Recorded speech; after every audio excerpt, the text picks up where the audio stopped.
Hey up everyone, welcome back to the History of Football channel. Today on the channel I'll be doing another forgotten football ground, or a ground that no longer exists, and talking about the history of that ground.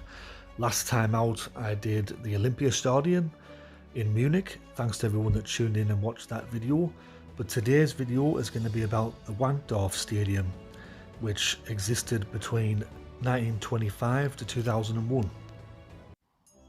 The main tenants of the Wankdorf Stadium were Bern Sport Club Young Boys, or as people just call them, Young Boys. They were founded on the 14th of March 1898, but they didn't play at the Wankdorf Stadium until 1925.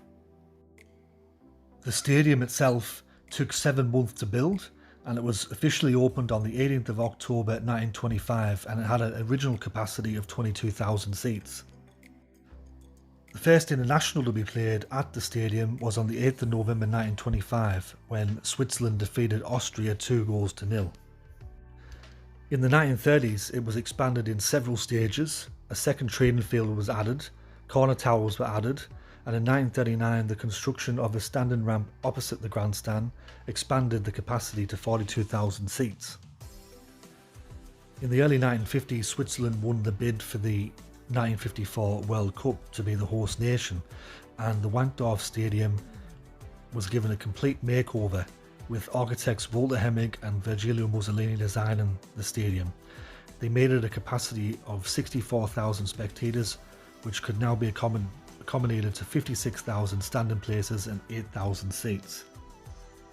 At the 1954 World Cup, the stadium hosted 3 group matches, a quarter-final, and the final on the 4th of July 1954, which is one of the most famous World Cup finals in history, where West Germany defeated a highly fancied Hungary side 3-2, which has been described as the miracle of Bern. In 1961, the stadium would host the final of the European Cup between Barcelona and Benfica, where Benfica would win the final 3-2. And in 1989, the UEFA Cup Winners' Cup final was held there once again, featuring Barcelona, and their opponents were Sampdoria.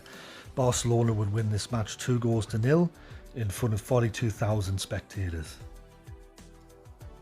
On top of this, for most of its history, this stadium hosted the Swiss Cup final. So from the early 1930s all the way up until the year 2000, the Wankdorf Stadium hosted the Swiss Cup final pretty much every year.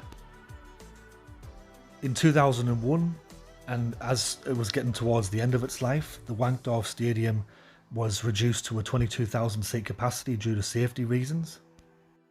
At the last league game played at the old stadium, Fritz Walter and Gullier Grossix, 2 of the most important players from arguably the most memorable match in the stadium's history, were present.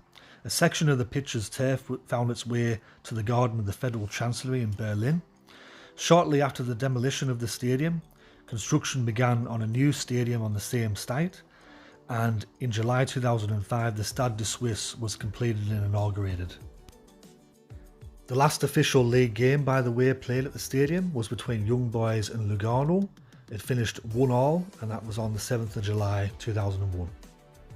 So that concludes my video on the Wankdorf Stadium, which in English, I mean, a lot of people probably have a lot of fun and laughter when it comes to the name, but regardless of all that, a very important stadium in the history of football, and it hosted probably one of the most iconic World Cup final matches of all time. So I hope you enjoyed this video. If you did, let me know in the comment section below. Thanks to everyone that's subscribed to the channel recently, continues to support the channel, it's much appreciated. If you've been to this stadium, let me know as well, let me know your stories. But anyways, this has been History of Football, and I'll catch you all later in the next one. Tatty bye for now.